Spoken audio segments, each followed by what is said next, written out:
أعوذ بالله من الشيطان الرجيم. بسم الله الرحمن الرحيم. والمحصنات من النساء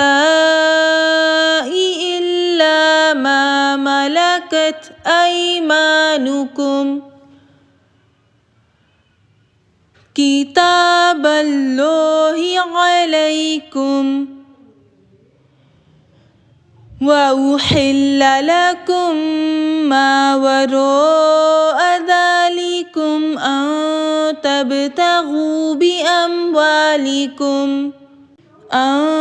تبتغوا بأموالكم محصنين غير مسافحين. فما استمتعتم به منهن فآتوهن أجورهن فريضة ولا جناح عليكم فيما تراضيتم به من بعد الفريضة إن الله كان عليما حكيما. السلام علیکم ورحمۃ اللہ وبرکاتہ. نحمدہ ونصلی علی رسولہ الکریم. اما بعد فاعوذ باللہ من الشیطان الرجیم. بسم اللہ الرحمن الرحیم. رب اشرح لی صدری ویسر لی امری واحلل عقدۃ من لسانی یفقہوا قولی. اللہم فقہنا فی الدین، اللہم اہدنا وسددنا. اے اللہ سبحانہ وتعالی ہمیں ہدایت دیجیے اور ہمارے لیے راستوں کو آسان کر دیجیے. اللہم ثبتنا عند الموت بلا الہ الا اللہ. اے اللہ سبحانہ وتعالی ہمیں ہماری موت پر کلمہ لا الہ الا اللہ پر ثابت قدم رکھیے گا. آمین. آج ہم انشاءاللہ تعالیٰ پڑھیں گے سورۃ النساء، اور ہم نے کل سورۃ النساء کا تھوڑا سا پورشن پڑھا، آیت نمبر 1 سے لے کر آیت نمبر 23 تک، جس میں ہم نے دیکھا تھا کہ اللہ سبحانہ وتعالیٰ نے ہمیں ایک عورت کا وقار بتایا، حرمت کے رشتے بتائے کہ حرمت کے کتنے ایسے رشتے ہیں جن سے کبھی بھی نکاح نہیں ہو سکتا. آج کی آیت میں بھی ہم اپنی معاشرتی زندگی کے حوالے سے ایسے بہت سے قانون عورت کے حساب سے پڑھیں گے جو آپ کو اور مجھے زندگی میں بہت زیادہ فائدہ دیں گے. آیت نمبر 24 سے لے کر 147 تک ہم پڑھیں گے 5ویں پارے میں. سورۃ النساء جو ہے وہ طویل ترین بہت لمبی سورت ہے، اور سورت کے جو آغاز 5ویں پارے سے ہو رہا ہے اس کا پہلا لفظ ہی آپ کے اور میرے لیے اطمینان کا باعث ہے. شروع کرتے ہیں لیسن. بسم اللہ الرحمن الرحیم.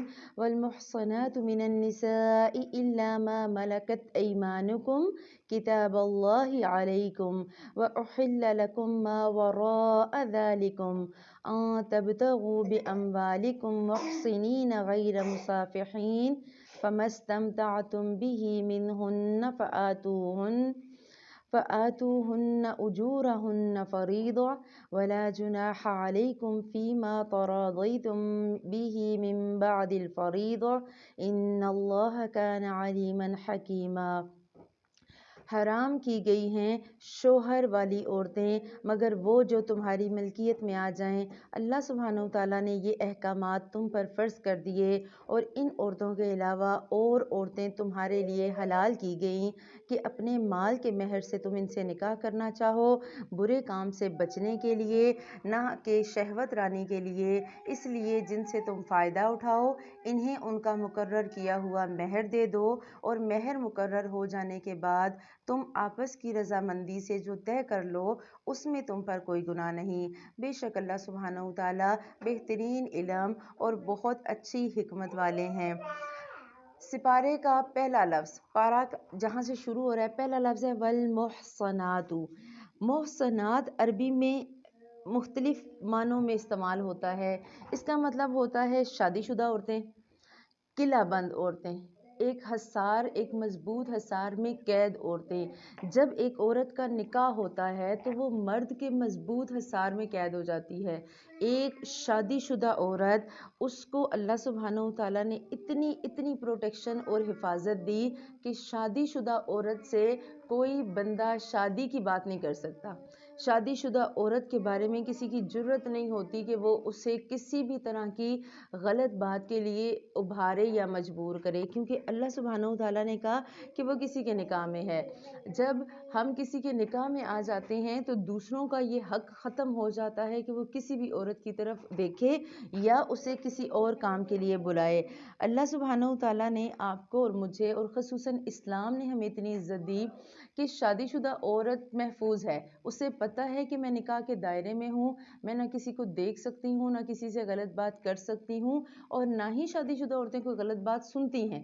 شادی یا نکاح ایک اتنا پاکیزہ رشتہ ہے کہ آپ کو نکاح کے بعد جہاں اپنا خاوند اچھا لگتا ہے وہاں دنیا کا خوبصورت سے خوبصورت مرد بھی آ جائے، عورت کا دل نہیں کرتا دیکھنے کو. اسے جہاں اپنا خاوند عزیز ہوتا ہے وہاں دوسرا کوئی رشتہ عزیز نہیں ہوتا.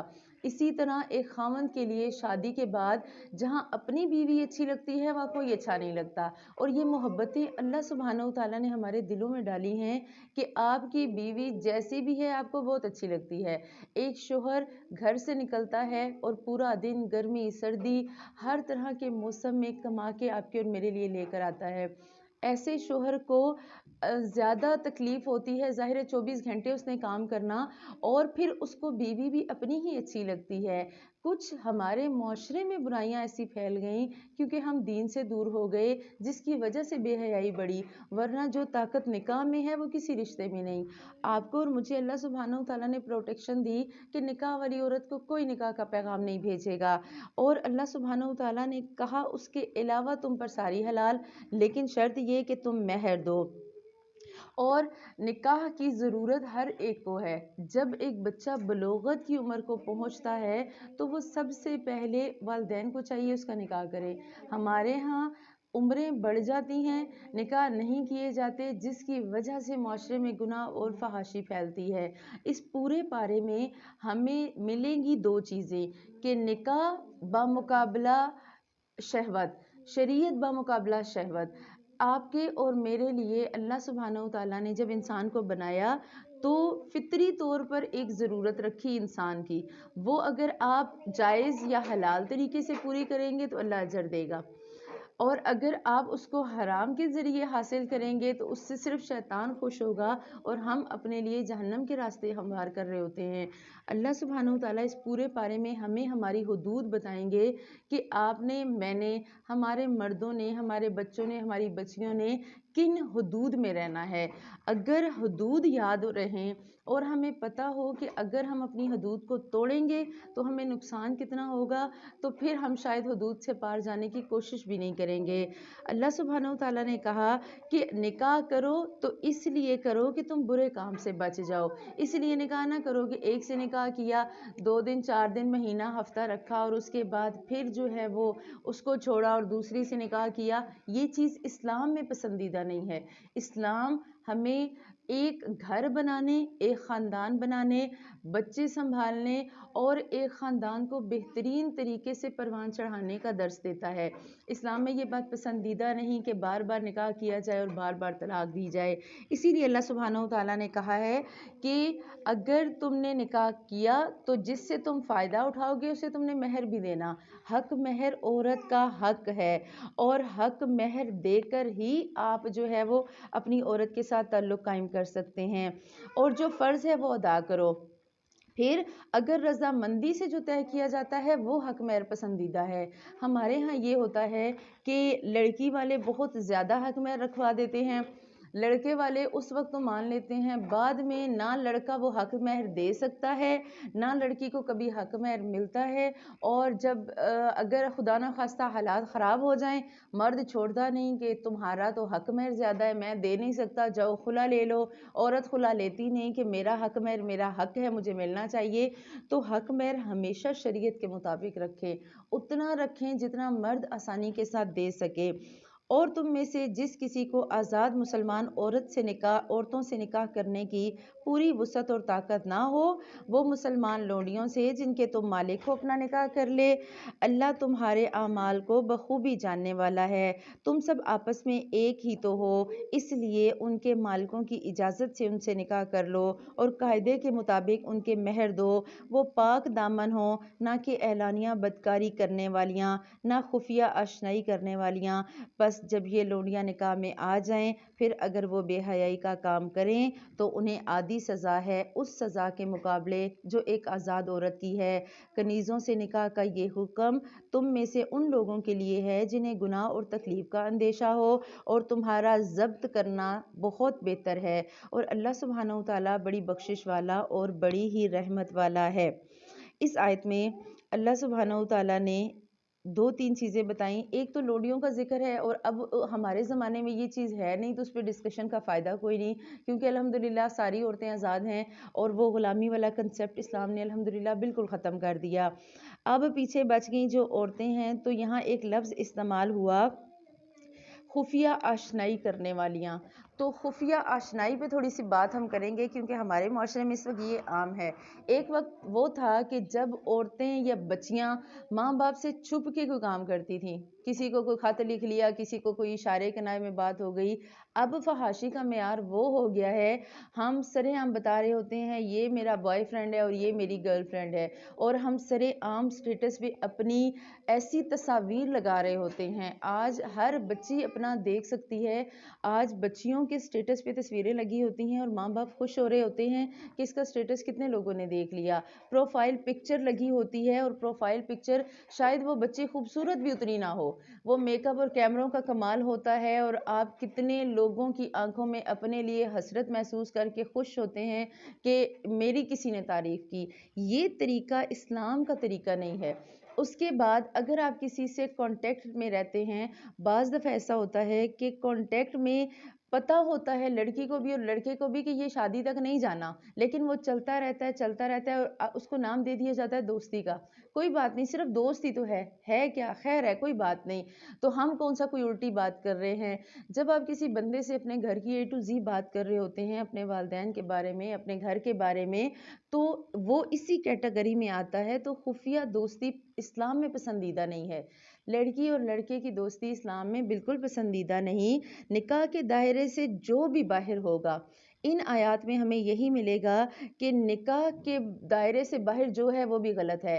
چاہے آپ کی بچی کی منگنی ہوتی ہے اور منگنی کے بعد لڑکی لڑکے کو ایک دوسرے کے نمبر دے دیے جاتے ہیں، اور نہ ماں باپ پابندی لگاتے ہیں کوئی نہیں جی اسی سے شادی ہونی ہے، اور پتہ تب چلتا ہے جب شادی سے پہلے ہی وہ رشتہ ٹوٹ جاتا ہے۔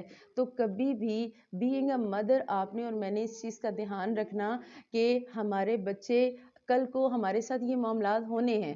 جب جوان بیٹی یا جوان بیٹے کی منگنی کریں تو منگنی اور نکاح میں ڈیوریشن کم سے کم رکھیں، کوشش کریں رشتہ کریں تو فوراً شادی بھی کر دیں۔ اور ہمارے ہاں ایک اور کنسیپٹ چل پڑا ہے کہ رشتہ کرنے کے بعد یا منگنی کرنے کے بعد لڑکی لڑکے کو ایک دوسرے کو سمجھنے کا موقع دینا چاہیے، تب جا کے شادی ہوگی، اور جب لڑکی لڑکا ایک دوسرے کو سمجھتے ہیں تو تب تک رشتہ ختم ہو جاتا ہے۔ اور اگر یہی سمجھنے کا موقع ہر لڑکی کو دیا جائے تو پھر میرا نہیں خیال کسی کو کسی کی سمجھ آئے گی۔ آپ سمجھدار ہیں، ہم جانتے ہیں، ہم شادی کے کافی سال آپ اور میں گزار چکے ہیں۔ جب شادی ہوتی ہے تو ہر عورت اور مرد جب نکاح کے دائرے میں آتے ہیں تو وہ محبت فطری طور پہ اللہ سبحانہ وتعالیٰ دلوں میں انڈیل دیتے ہیں۔ آپ کا شوہر جیسا مرضی ہو، آپ کو اپنے شوہر سے اچھا کوئی نہیں لگتا، آپ کی بیوی جیسی مرضی ہو، اپنی بیوی سے اچھی کوئی بیوی نہیں لگتی۔ شروع کے دنوں کی بات کر رہی ہوں، پھر جیسے جیسے وقت گزرتا ہے اور دو لوگ اکٹھا رہتے ہیں، 24 گھنٹے وہ ساتھ گزارتے ہیں، تو کچھ انسان میں اچھائیاں ہوتی ہیں، کچھ برائیاں ہوتی ہیں۔ نہ کوئی عورت پرفیکٹ ہوتی ہے، نہ کوئی مرد پرفیکٹ ہوتا ہے۔ عورت کمپرومائز کرتی ہے شوہر کی اچھائیوں کے ساتھ کہ چلو کوئی نہیں، ایک عادت بری ہے، 2 عادتیں بری ہیں، باقی کتنی عادتیں اچھی بھی ہیں، فلاں کا شوہر ایسا ہے تو چلو شکر میرا ایسا تو نہیں۔ پھر مرد بھی اسی طرح بہت سی چیزوں پر کمپرومائز کرتے ہیں کہ کوئی بات نہیں، اگر 1-2 اس میں عادتیں بری بھی ہیں تو کتنی اچھی بھی تو ہیں۔ اسلام ہمیں ہمیشہ درگزر کا درس دیتا ہے کہ آپ نے غلطیوں سے درگزر کرنا ہے اور اچھے طریقے سے سمجھانا ہے۔ ہم اس بارے میں آگے پڑھیں گے انشاءاللہ تعالیٰ کہ کہ اسلام کو عورت نے عزت کا وہ مقام دیا جو شاید ہی کسی کو ملا۔ بار بار بات ہو رہی ہے عورت کو حق مہر دو، پاس جاؤ تو حق مہر دو، کیونکہ اس کا حق ہے۔ اور اگر آپ حق مہر اتنے رکھ دیں گے جو مرد دے نہ سکے تو عورت کو وہ حق مہر کبھی بھی نہیں ملے گا۔ آپ نے 2 لاکھ لکھوایا، اگر اس سے اچھا تھا 50 لکھواتے، 50,000 ہوتا جگہ پہ شاید مل جاتا بچی کو۔ اگر وہی 2 لاکھ ہو، ماں باپ لکھواتے ہیں جی زیادہ حق مہر ہوگا، شوہر طلاق نہیں دے گا، اور وہی حق مہر پھر اس بچی کے لیے پھندا بن جاتا ہے، نہ وہ جان چھڑا سکتی ہے اور نہ وہ اس گھر میں اس بندے کے ساتھ خوشی سے رہ سکتی ہے۔ تو ہم نے جب اللہ سبحانہ و تعالیٰ کی حدود کی بات ہم کرتے ہیں تو اللہ سبحانہ و تعالیٰ نے ہمیں بہترین راستے اور اعتدال والے راستے بتائے، اور بتا دیا کہ جب نکاح ہوگا پھر وہی رشتہ پاکیزہ ہوگا، بغیر نکاح کے منگنی کے بعد کا کانٹیکٹ بھی اللہ سبحانہ و تعالیٰ نے ہمیں اس کی بھی اجازت نہیں دی۔ اور اس کے بعد اللہ سبحانہ و تعالیٰ کہتے ہیں کہ اگر اللہ چاہتا تو تمہارے لیے خوب کھول کر، اللہ چاہتا ہے کہ تمہارے لیے خوب کھول کر چیزیں بیان کرے اور تمہیں تم سے پہلے کے نیک لوگوں کے راستے پر چلائے۔ ہم نے سورۃ الفاتحہ میں کہا تھا کہ صراط الذین انعمت علیہم، اے اللہ ہمیں ان کا راستہ دکھا جن پر تیرا انعام ہوا۔ اللہ کہہ رہا ہے میں تمہیں کھول کر بتاتا ہوں نیک لوگوں کے راستے، اور اللہ تمہاری توبہ قبول کرے کیونکہ اللہ جاننے والا اور حکمت والا ہے۔ اللہ چاہتا ہے کہ وہ تمہاری توبہ قبول کرے، اور جو لوگ خواہش کے پیروکار ہیں وہ چاہتے ہیں کہ تم اس سے دور ہٹ جاؤ، یعنی تم اللہ سے دور چلے جاؤ، اور اللہ چاہتا ہے کہ تم سے کمی کر دے کیونکہ انسان کمزور پیدا کیا گیا ہے۔ تو نکاح اللہ سبحانہ و تعالیٰ نے زنا کو روکنے کے لیے رکھا، اور ہمارے ہاں اللہ سبحانہ و تعالیٰ ہمارے دلوں میں یہ چیز اور اس چیز کا خوف اور ڈر پیدا کرے کہ اگر بیٹوں اور بیٹیوں کی وقت پہ شادیاں نہیں ہوں گی تو پھر گناہ عام ہو جائیں گے۔ جب بچے بالغ ہو جاتے ہیں اور ماں باپ کہتے ہیں نہیں میری بیٹی ابھی چھوٹی ہے یا میرا بیٹا ابھی چھوٹا ہے، میرے بیٹے کا کام نہیں یا گھر نہیں یا وٹ ایور جو بھی ہے، ایک لڑکا بڑا ہوتے ہی ایک خواہش میں اگر پڑ گیا اور آپ اسے جائز طریقہ نہیں دیں گے تو وہ غلط کی طرف جائے گا۔ اور آج وہ وقت آ گیا ہے کہ ہمارے جوان لڑکے کہتے ہیں کہ میں نے شادی نہیں کرنی، میں نے نکاح نہیں کرنا، ابھی مجھے ٹائم دیں۔ اور اگر آپ کے بچے کہتے ہیں کہ ہمیں ٹائم دیں، ہم نے شادی نہیں کرنی، تو یقیناً کچھ نہ کچھ ایسا ضرور ہے، کیونکہ ایک فطری خواہش کو روکا نہیں جا سکتا۔ اور ہمارے ماں باپ یا ہمارے جو بزرگ ہیں وہ یہ سمجھتے ہیں کہ ہمارا بچہ بہت نیک اور پرہیزگار ہے۔ حدیث میں آتا ہے کہ اگر آپ نکاح کرنے کی استطاعت نہیں رکھ سکتے تو روزوں کی کثرت کریں۔ اگر آپ کے بچے روزے رکھ کے اپنی شہوت پہ قابو پا رہے ہیں پھر تو بات ٹھیک ہے، نہیں تو کہیں نہ کہیں کوئی نہ کوئی ایسا کانٹیکٹ ہے جو ان کی ضرورت پوری کر رہا ہے۔ آج کل کے معاشرے میں آپ کو اور مجھے اس چیز کو سمجھنے کی ضرورت ہے کہ نکاح اور زنا میں صرف شریعت کا فرق ہے، چیز ایک ہے، صرف فرق آ جاتا ہے شریعت کا، جو شریعت کے مطابق ہوگا وہ نکاح ہوگا۔ اور اگر ہم شریعت پہ چلیں گے تو یقیناً ہم بہترین خاندان، بہترین بچے دے سکتے ہیں، بہترین نسلیں دے سکتے ہیں۔ اے ایمان والو، اپنے آپس کے مال ناجائز طریقے سے مت کھاؤ مگر یہ کہ تمہاری آپس کی رضامندی ہو، خرید و فروخت اور اپنے آپ کو قتل نہ کرو، یقیناً اللہ تعالیٰ تم پر نہایت مہربان ہے۔ جو شخص یہ نافرمانیاں، سرکشی اور ظلم سے کرے گا تو عنقریب ہم اس کو آگ میں داخل کریں گے، اور یہ اللہ پر احسان ہے۔ اگر تم ان بڑے گناہوں سے بچتے رہو جن سے تم کو منع کیا جاتا ہے تو ہم تمہارے چھوٹے چھوٹے گناہ دور کر دیں گے۔ یاد رکھیں اس آیت کو، اللہ سبحانہ و تعالیٰ کہہ رہے ہیں کبائر سے بچ جاؤ۔ ایسے کبیرہ گناہ ہم نے پیچھے پڑھا، شرک نہیں کرنا، سود خوری نہیں کرنی، آج ہم بات کر رہے ہیں زنا کے ٹاپک پہ، تو اللہ کہہ رہا ہے اگر تم کبائر سے بچ جاؤ گے نکفر عنکم سیئاتکم، تو ہم تمہارے چھوٹے چھوٹے گناہ خود ہی معاف کر دیں گے اور عزت اور بزرگی کی جگہ میں داخل کریں گے۔ اور اس چیز کی آرزو نہ کرو جس کے باعث اللہ تعالیٰ نے تم میں سے بعض کو بعض پر فضیلت دی، مردوں کا اس میں سے حصہ ہے جو انہوں نے کمایا اور عورتوں کے لیے ان میں سے حصہ ہے جو انہوں نے کمایا، اور اللہ سبحانہ و تعالیٰ سے اس کا فضل مانگو، یقیناً اللہ سبحانہ و تعالیٰ ہر چیز کا جاننے والا ہے۔ اللہ کہہ رہا ہے اس چیز کی آرزو نہ کرو جس میں بعض کو بعض پر فضیلت دی گئی۔ کیا مطلب؟ ہمارے ہاں فرض کریں ہم عورتیں بیٹھی ہیں تو کوئی بہت زیادہ خوبصورت ہوگی، کسی کا کلر بہت فیئر ہوگا، کسی کا جسم زیادہ سمارٹ ہوگا، کسی کا جسم زیادہ فربا ہوگا، کسی کی ناک لمبی ہے تو کسی کی ناک چھوٹی ہے۔ اللہ سبحانہ وتعالیٰ نے ہر ایک کو ایک اپنی خاص خصوصیت دی، ہر ایک میں اپنی اٹریکشن رکھی۔ بعض عورتیں زیادہ خوبصورت ہوتی ہیں، بعض زیادہ لائق ہوتی ہیں، بعض خوبصورت ہونے کے باوجود پرکشش ہوتی ہیں۔ میں عورتوں کی بات کر رہی ہوں کیونکہ یہاں پر ہم ہیں عورتیں۔ اللہ کہہ رہا ہے میں نے بعض کو تم میں سے بعض پر فضیلت دی کسی بھی اعتبار سے۔ ہو سکتا ہے کہ آپ کی ایک بہن آپ کی امی کو زیادہ اچھی لگتی ہو اور ایک کم اچھی لگتی ہو، اس کی وجہ یہ ہوگی کہ ایک امی کا کہنا زیادہ مانتی ہوگی اور ایک بات نہیں سنتی ہوگی، ایک زیادہ خوبصورت ہوگی تو ایک زیادہ ذہین ہوگی۔ اللہ کہہ رہا ہے کہ آپ نے اور میں نے جو کمانا ہے ہمیں اس کا حصہ ملے گا۔ مرد جو کمائیں گے مردوں کے لیے وہی حصہ ہے، لیکن عورتیں جو کام کریں گی عورتوں کے لیے وہی حصہ ہے۔ عورتیں اگر اپنے مرد کے کہنے پہ اگر کوئی غلط کام کرتی ہیں، اور اس میں سب سے پہلے بات کروں گی میں پلکنگ کی، جو ہمارے ہاں بہت نارمل سی چیز ہے، اور عورتیں یہ کہتی ہیں کہ خاوند کی اجازت سے کی ہے ہم نے، یا خاوند نے کہا تو ہم نے کی۔ یاد رکھیں ہمارے خاوند ہمیں جو مرضی کہے، اگر وہ غلط کہیں گے اور ہم ان کی مان کے غلط کریں گے تو اس کا گناہ ہم پر ہے۔ یہ آیت یاد رکھیں، عورت کے لیے وہ جو اس نے کمایا، مرد کے لیے وہ جو اس نے کیا۔ جو جتنا گناہ جیسا گناہ کرے گا اس کو ویسا ہی اجر ملے گا۔